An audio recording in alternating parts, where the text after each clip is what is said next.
Cherry के फूलों से सजे ट्रीज के नीचे यूरी सुजुकी ने अपने बचपन के दोस्त और अब बॉयफ्रेंड बन जाने वाले हिमोरू के साथ अपनी जिंदगी की पहली किस की थी। ये एक इतनी अच्छी मेमोरी थी जिसे वो कभी नहीं भूल सकती थी। घर पहुंचने पे उसकी छोटी बहन एमी खुशी से उसे छेड़ने लगती है तो यूरी शर्मा के उसे चुप करा देती है। उसके फादर उससे पूछते हैं, आज कुछ स्पेशल हुआ है क्या? तो एमी फौरन असल बात बताने लगती है जिस पे यूरी बुरी तरह ब्लश करने लगती है। उसे अपने फादर से ये बात छुपाने पे बुरा भी लग रहा था, लेकिन वो कैसे बता सकती थी कि वो किस करके आई है। यूरी हमेशा हिमुरू को सिर्फ अपना दोस्त समझती थी, लेकिन फिर अचानक उसे किस कर दिया और अब यूरी के माइंड से वो बात निकल ही नहीं रही थी। तभी यूरी नहाने के लिए बाथ टब में गई तो अचानक उसके बाथ टब के ड्रेन से पानी का एक जोरदार भंवर उठने लगा, जैसे कोई उसे अपने अंदर ले लेगा। फिर पानी में से एक औरत का हाथ बाहर निकला और आवाज आई, मिल गई।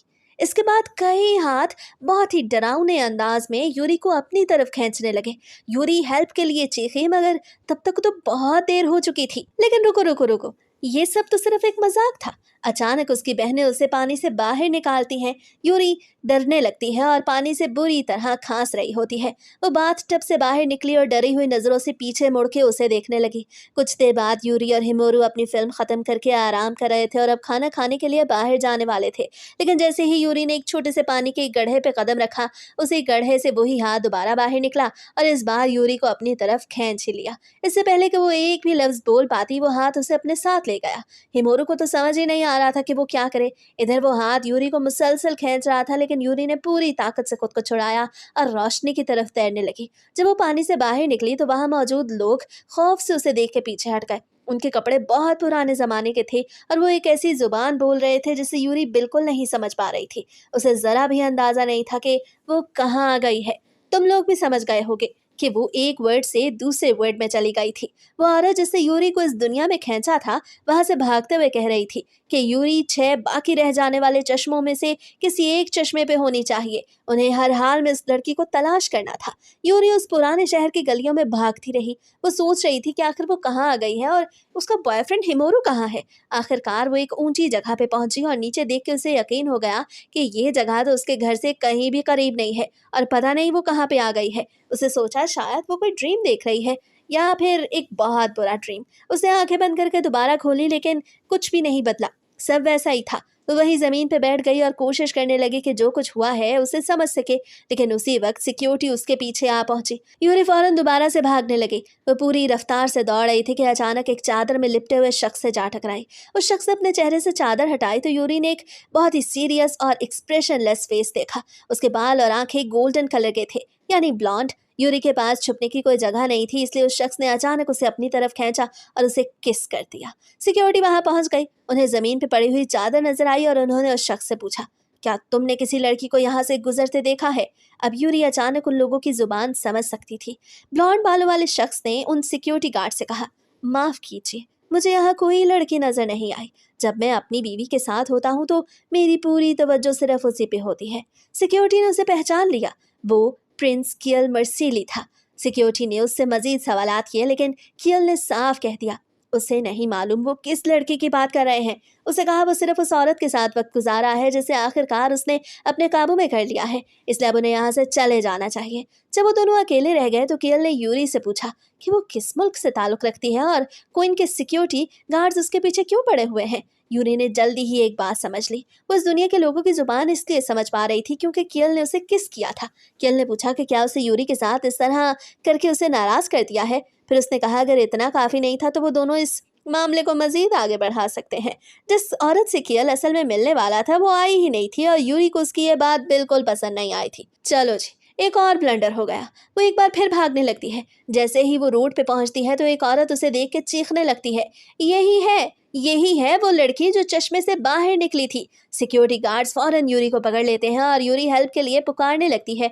दूसरी तरफ जहां यूरी को अब कैद करके रखा गया था वही औरत जिसने उसे इस दुनिया में खींचा था क्वीन नाकिया थी। नाकिया ने गुस्से से कहा, वो लोग कितने लापरवाह थे कि आम लोगों ने इस लड़की को देख लिया। अब उन्हें अपना काम जल्द अज जल्द मुकम्मल करना होगा। फिर नाकिया ने एक इविल स्माइल के साथ यूरी को हटोसा में वेलकम कहा। यूरी ने पूछा कि वो उसे यहाँ क्यों लाई है, लेकिन क्वीन ने उससे चुप रहने का हुक्म दिया। दरअसल क्वीन को यूरी के बॉडी के ब्लड सेल चाहिए थे। किंग काफी बूढ़ा हो चुका था और नाकिया चाहती थी कि उसका बेटा अगला किंग बने, लेकिन उसका बेटा तमाम प्रिंस से सबसे छोटा था। उसके बेटे को थ्रोन तक पहुंचाने के लिए बाकी तमाम प्रिंस को मरना जरूरी था। उन सब पे मौत का जादू करने के लिए नाकिया को यूरी को अपने गॉड के सामने एक सेक्रीफाइस के तौर पे पेश करना था। यूरी साफ मना कर देती है, लेकिन नाकिया किंग की फेवरेट क्वीन और बहुत बड़ी मैजिशियन थी, इसलिए उसे यकीन था कि वो जो चाहे कर सकती है। अचानक एक सर्वेंट अंदर आता है और बताता है कि किंग किसी भी टाइम इस कमरे में आने वाला है। शायद उसे सिटी में होने वाली इस हलचल के बारे में पता चल गया है। नाकिया के उस मिस्टीरियस साथी ने उसे याद दिलाया कि किंग को उसके मौत के जादू के बारे में किसी सूरत पता नहीं चलना चाहिए। इस सुन के नाकिया डिसाइड करती है कि अब वक्त ज़ाया नहीं किया जा सकता और वो फौरन यूरी का मुंह बंद कर देती है ताकि वो कुछ भी ना बोल सके। उसी वक्त किंग अंदर आता है और नाकिया से पूछता है कि जो लड़की चश्मे से जाहिर हुई थी उसे यहाँ कैद क्यों किया गया है। नाकिया जवाब देती है कि वो किंग की क्वीन और एक ग्रेट मैजिशियन है। ये चश्मे गॉड की तरफ से उनके लिए बहुत प्रीशियस गिफ्ट्स हैं और इन चश्मों की हिफाजत उसी के जिम्मे है। इधर यूरी सिर्फ दिल ही दिल में दुआ कर रही थी कि कोई उसे बचा ले। नाकिया ने किंग को बताया कि उसका प्लान यूरी को गॉड के हवाले करना है ताकि बदले में इस किंगडम पर गॉड भी मेहरबान हो सके। किंग ने उसकी बात मान ली और नाकिया ने अनाउंस कर दिया कि ये सेक्रीफाइस और ये होने वाली सेरेमनी अगले ही दिन अदा कर दी जाएगी। लोगों को ये बात कुछ समझ ही नहीं आई क्योंकि अगला दिन तो कोई भी आम सा दिन था। उस दिन कुछ स्पेशल नहीं था। लगता है क्वीन पागल हो गई है। अब किंग खुद उस सेरेमनी को देखने के लिए बैठ जाता है, जबकि यूरी की आंखों से तो मुसलसल आंसू बह रहे थे। बहन को अपने मरने का गम जो लगा हुआ था, उसे यकीन हो चुका था कि वो वाकई यहाँ मरने वाली है। तभी तीसरा प्रिंस कियल वहां पहुंचता है और उसे देखते ही तमाम लड़कियां चीखने लगती हैं। यूरी ने सोचा शायद ये प्रिंस उसे बचा सकता है। नाकिया यूरी के लिए एक प्रेयर पढ़ने लगती है, जबकि बाकी औरतों ने यूरी को बहुत मजबूती से पकड़ा हुआ था। फिर यूरी को मारने की तैयारी की जाती है और अब यूरी पे अटैक होने ही वाला था कि अचानक कियल ने अपना जूस उस अटैकर की तरफ फेंका और उसे रोक दिया। कियल ने वहां पे ऑब्जेक्शन खड़ा कर दिया। नाकिया उसे रोकने की कोशिश करती है, लेकिन कियल कहता है उसने ये सब इसलिए रोका ताकि वो अपने गॉड की तौहीन ना करे। फिर वो यूरी के मुंह से कपड़ा हटाता है और अपने फादर से कहता है कि देखें इसे, गॉड के लिए पेश की जाने वाली सेक्रीफाइस को बिल्कुल पाक और बेदाग होना चाहिए। किंग भी उसकी बात से एग्री करता है तो कियल फौरन कहता है फिर ये सेरेमनी नहीं हो सकती क्योंकि यूरी तो सेक्रीफाइस के लिए पाक ही नहीं रही। इसके बाद उसने यूरी को पीछे से उठा लिया और वहां मौजूद लड़कियां ये मंजर देख के कुछ ज्यादा ही ब्लश करने लगी। कियल ने सबको बताया कि वो तो उसकी गर्लफ्रेंड है, उसे नहीं पता था कि उसे इस तरह सेक्रीफाइस किया जाना है। लेकिन अब तो वो बिल्कुल भी सेक्रीफाइस नहीं की जा सकती क्योंकि वो एक वर्जन नहीं है। ना क्या इस ऑब्जेक्शन को खत्म करने की कोशिश करती है, लेकिन उस वक्त कियल के पास सबसे ज्यादा सॉलिड पॉइंट था। उसने आहिस्ता से यूरी के कान में कहा कि अगर वो अपना सर अपने जिस्म पे रखना चाहती है तो उसे उसकी बात मानना होगी और सबको वही बताना होगा जो वो कह रहा है।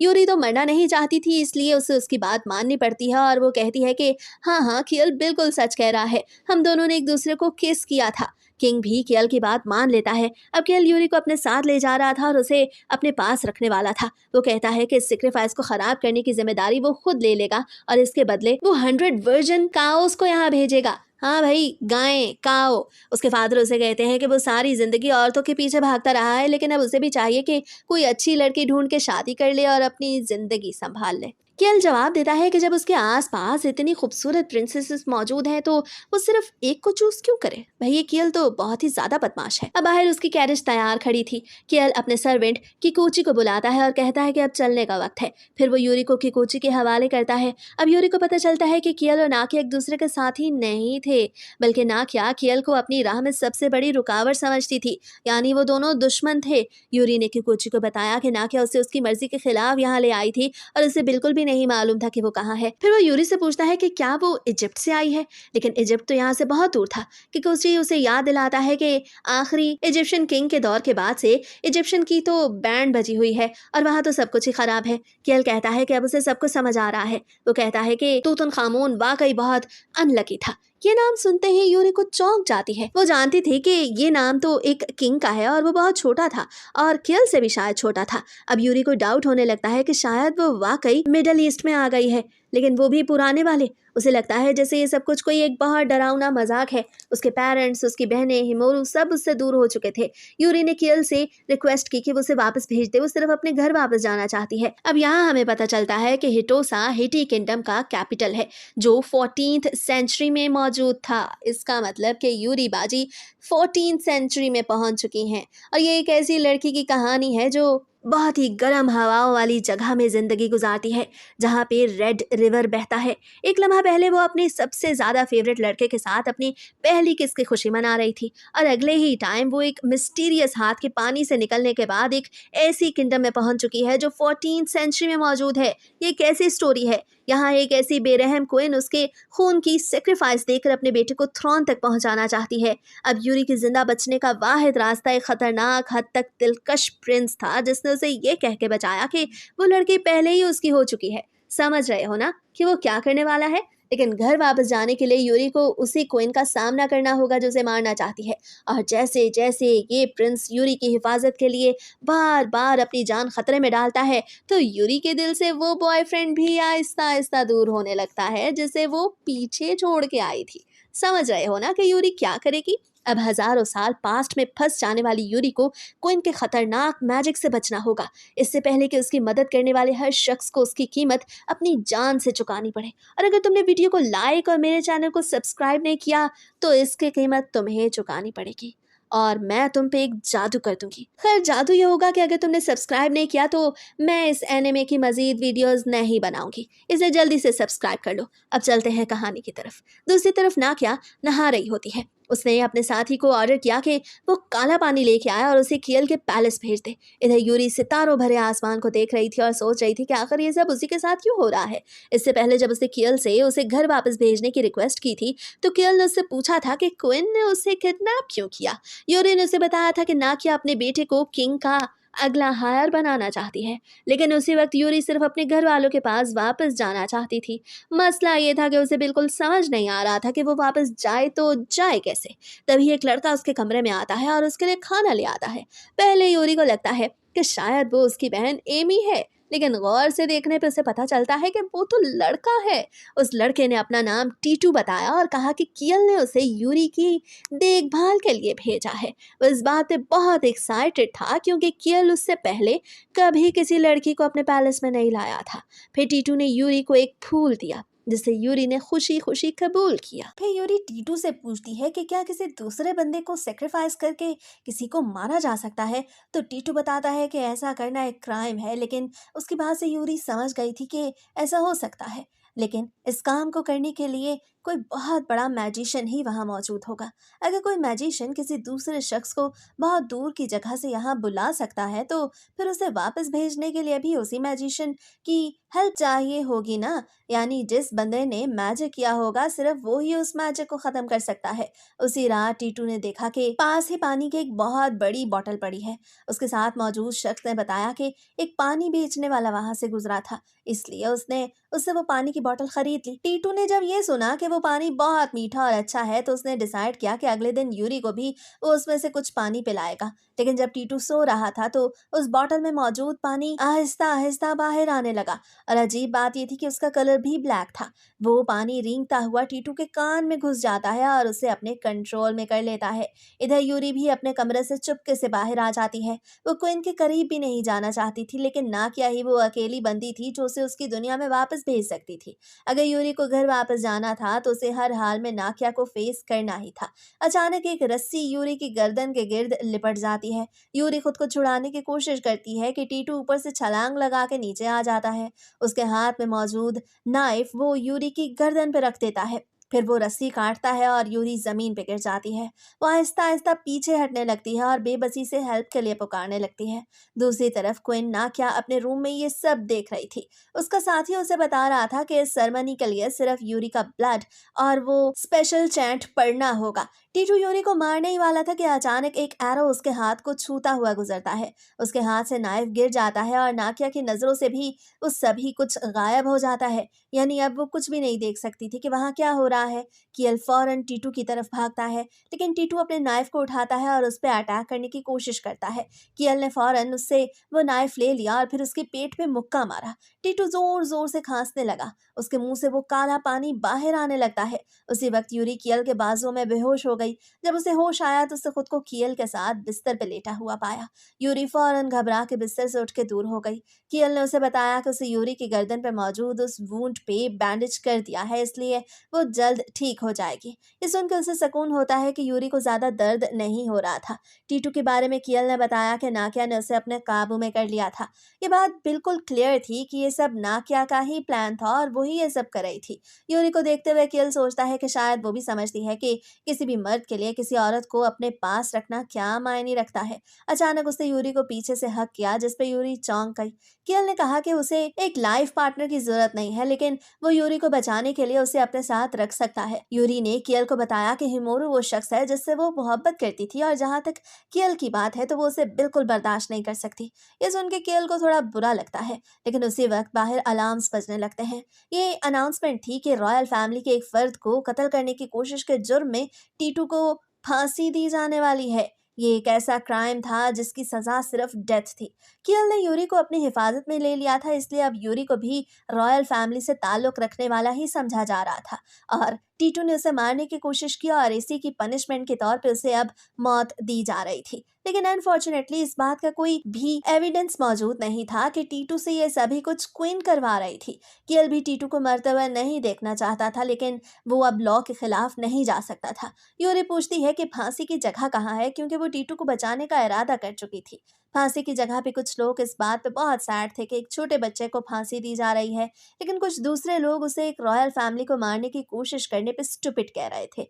टीटू की आंखों में आंसू थे। वो समझ चुका था कि अब उसका वक्त खत्म हो गया है। तभी यूरी वहां भागती हुई पहुंचती है और सबसे कहती है कि टीटू ने कुछ गलत नहीं किया, लेकिन असल मसला तो कुछ और था ना। अगर टीटू ने किसी आम आदमी को नुकसान पहुंचाया होता तो उसे सिर्फ पेनाल्टी भरनी पड़ती या कोई और पनिशमेंट दे दी जाती, लेकिन यहाँ तो उसने रॉयल फैमिली पे अटैक किया था। इसलिए यूरी रिक्वेस्ट करती है कि टीटू को पनिश करने की जिम्मेदारी उसे दे दी जाए। वो कहती है कि अगर वो इतनी ताकतवर है कि उसकी वजह से लोगों को कत्ल किया जा सकता है, तो एटलीस्ट उसकी बात तो सुनी जा सकती है ना। कियल ने उसे समझाया कि रॉयल फैमिली अपने पर्सनल मैटर्स के लिए अपनी पावर का गलत इस्तेमाल नहीं कर सकते। यूरी को ये बात बिल्कुल बेमानी लगती है। वो कहती है कि पावरफुल लोगों को पावर सिर्फ इसलिए दी जाती है ताकि वो वीक लोगों की हिफाजत कर सकें। अगर वो अपनी पावर ऐसे वक्त में यूज नहीं करेंगे तो फिर आखिर कब करेंगे। वहां मौजूद सब लोग उसकी बात सुन के हैरान रह जाते हैं। वाह यूरी वाह, क्या बोला तुमने। कियल के पास उसका कोई जवाब नहीं होता, इसलिए वो टीटू को वापस अपने साथ ले जाने की इजाजत दे देता है। वो यूरी की रिक्वेस्ट को रद्द करने का दिल नहीं रखता था। फिर वो यूरी को उठाता है और उसके फोरहेड पे किस करता है। टीटू आजाद हो गया और उसे प्रॉमिस किया कि अब वो हमेशा यूरी को सर्व करेगा। बाद में यूरी ने किकोची से पूछा कि मैजिक सिर्फ वही शख्स खत्म क्यों कर सकता है जिससे उसे किया हो। किकोची बताता है कि एक्चुअली बराबर पावर रखने वाला कोई दूसरा मैजिशियन भी उस मैजिक को खत्म कर सकता है, और ऐसा शख्स तो बिल्कुल यूरी के सामने मौजूद था। वो शख्स कोई और नहीं बल्कि कियल था। कियल भी एक मैजिशियन ही था। उसे यूरी को बताया कि उसे वापस भेजने के लिए उन्हें बिल्कुल वही हालात दोबारा पैदा करने होंगे जिनमें यूरी इस दुनिया में आई थी। सबसे पहले हटोसा के उन सातों चश्मों का पानी मुकम्मल तौर पे भरना जरूरी था। उस मौसम में जब सुबह का स्टार ईस्ट पे आता था तो चश्मे भर जाते थे। उन्हें उसी वक्त का इंतजार करना था। दूसरी कंडीशन ये थी कि यूरी ने जब इस दुनिया में कदम रखा तो उस वक्त उसे जो ड्रेस पहना हुआ था वो भी उसके पास होना चाहिए। कियल ने ककूची को ऑर्डर किया कि वो मालूम करे कि यूरी के वो कपड़े कहाँ हैं। यूरी भी उसके साथ जाने लगी, लेकिन कियल ने उसे रोक दिया। उसे बताया कि ना कि सिर्फ एक मैजिशियन नहीं बल्कि उसकी पावर भी बहुत ज्यादा है। उसका इख्तियार किंग के पास सबसे ज्यादा है। अगर यूरी अपना सर अपने जिस्म पर रखना चाहती है तो उसे यहीं पे पेशेंस के साथ बैठना होगा। यूरी को इस बात पे खुशी थी कि अब वो वाकई घर वापस जा सकती थी। अब जब सातों चश्मे भर जाएंगे और उसके असल कपड़े भी मिल जाएंगे तो प्रिंस उसे वापस उसकी दुनिया में भेज देगा। टीटू उसके लिए कुछ पीने को लाता है और कहता है कि प्रिंस कियल यकीनन उसकी हिफाजत करेगा। यूरी को भी रियलाइज होता है कि वो जब से यहाँ आई है कियल ने उसे कई बार बचाया है, लेकिन बदले में वो हर बार उस पर चीखती रही और उसे खुद से दूर करती रही। टीटू ये सुन के हैरान था कि यूरी प्रिंस से इतनी इनफॉर्मल होके बात कैसे कर लेती है। वो बताता है कि उसकी बड़ी बहनें तो प्रिंस को देख के उससे ठीक से बात भी नहीं कर पाती। टीटू की 3 बड़ी बहनें थीं। उसके गले में जो नेकलेस मौजूद था वो उसे उसकी बहनों ने दिया था जब वो घर से बाहर निकला था। यूरी ने बताया कि उसकी छोटी बहन एमी भी टीटू जैसी ही लगती है। यूरी के लिए यहाँ रहना बहुत मुश्किल था, लेकिन टीटू से मिलकर उसे किसी हद तक कुछ खुशी जरूर हुई थी। टीटू भी यूरी की कंपनी से खुश था, लेकिन वो चाहता था कि यूरी वहीं उनके साथ रह जाए। वहाँ कोई भी यूरी जैसा नहीं था और उसे यकीन था कि जब यूरी अपने कंट्री वापस चली जाएगी तो कियल भी बहुत ज्यादा सैड हो जाएगा। ये सुन के यूरी थोड़ा ब्लश करने लगती है। बाद में पता चलता है कि क्वीन ने यूरी के कपड़े अपने कब्जे में ले लिए थे। साफ जाहिर था कि उसे फंसाने के लिए एक ट्रैप था।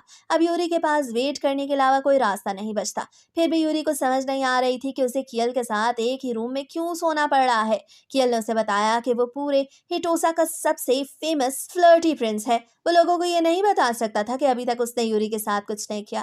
ये सुन के यूरी थोड़ा सा एम्बैरस होकर चादर के नीचे छुप जाती है और कियल से प्रॉमिस करती है कि वो उसके साथ कुछ नहीं करेगा। कियल उसे अपने पास बिठाता है, जिसपे यूरी हैरान होती है और बिल्कुल चुप हो जाती है, लेकिन कियल की नजरें तो कहीं और थी। दूसरी तरफ नाकिया को यूरी का कुछ पता नहीं चल रहा था। उसके साथी का ख्याल था कि प्रिंस ने उसे अपने पास छुपा के रखा हुआ है। उसी वक्त नाकिया को पता चलता है कि यूरी प्रिंस के पास नहीं है। जब उसे पता चला कि यूरी अपने कपड़े वापस लेने की कोशिश कर रही है तो नाकिया ने उसे वेलकम कहने की तैयारी कर ली। टीटू ने यूरी को एस्केप करने की कोशिश करते हुए पकड़ लिया और उसे बाहर जाने से मना किया, लेकिन यूरी ने इंसिस्ट किया कि उसे अपने कपड़े वापस लेने ही होंगे, इसलिए टीटू भी उसके साथ जाने पर राजी हो गया। वैसे भी यूरी को क्वीन के पैलेस का रास्ता मालूम नहीं था। जब तक वो दोनों वहां से जा चुके थे तो कियल अपने रूम से बाहर आके यूरी को ढूंढ रहा था। किकोरी ने भी उसे बताया कि टीटू गायब है। कियल हैरान था कि यूरी ने आखिर यही क्यों समझा कि वो रात भर हर लड़की के साथ वक्त गुजारता है।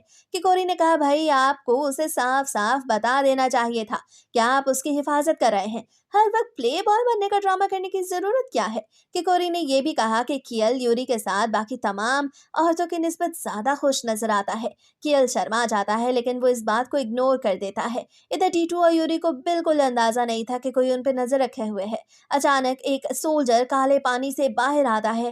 वो टीटू के सर पे अटैक करता है और उसे बेहोश कर देता है। फिर वो यूरी को उठा के ले जाता है।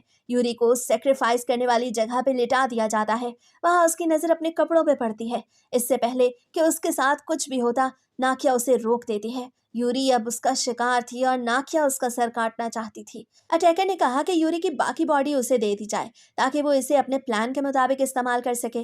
दरअसल वो उसकी इतनी वाइट और ग्लोइंग बॉडी की स्किन को यूज करके कोट बनाना चाहता था। नाकिया ने एक बार फिर अपने चैंट पढ़ना शुरू कर दिए। यूरी अपनी मौत के बिल्कुल करीब थी, लेकिन उसी वक्त उसे घर वापस जाने का मौका नजर आ गया। उसने अपनी फैमिली के बारे में सोचा, लेकिन जब हिमोरू के बारे में सोचने की कोशिश की तो उसके माइंड में सिर्फ कियल का फेस आने लगा। ये तो पागलपन था। उसे यहाँ आए हुए अभी चंद ही दिन हुए थे। उसी वक्त टीटू उसकी हेल्प के लिए आ गया। उसे पीछे से अटैकर पे अपनी नाइफ के साथ अटैक किया। फिर उसने उसका सर पानी के बर्तन से दे मारा, जिससे बर्तन टूट गया और सारा पानी भी बह गया। यूरी ने फौरन अपने कपड़े उठाए और वो दोनों दरवाजे की तरफ भागे, लेकिन वहां पहुंचने से पहले ही उन दोनों को दोबारा पकड़ लिया गया। टीटू ने अपनी नाइफ यूज करके यूरी को आजाद कराया। जब वो दोनों दोबारा दरवाजे तक पहुंचे तो टीटू वहीं रुक गया ताकि वो यूरी को वहां से भागने में हेल्प कर सके और खुद पीछे रह के अटैकर्स के साथ लड़ सके। टीटू ने यूरी को थैंक्स कहा कि उसने उसे फांसी से बचाया था। फिर उसे दरवाजा बंद करते हुए यूरी को गुड बाय कहा और उसे बेस्ट विशेस भी दी। यूरी दरवाजे पे हाथ मारती रही और टीटू से उसे खोलने की रिक्वेस्ट करती रही। उसी वक्त कियल और किकोरी भी वहां पहुंच गए। यूरी ने उनसे टीटू को बचाने की रिक्वेस्ट की इससे पहले कि वो मारा जाए। वो इस सब का रिस्पॉन्सिबल खुद को समझ रही थी कि उसकी वजह से टीटू इस मुसीबत में फंस गया। उफ, टीटू तो गया काम से, है ना। सब्सक्राइब करो ताकि पता चल सके कि वो बचता है या नहीं। लेकिन अभी के लिए ये वीडियो देखो। मिलते हैं दोबारा।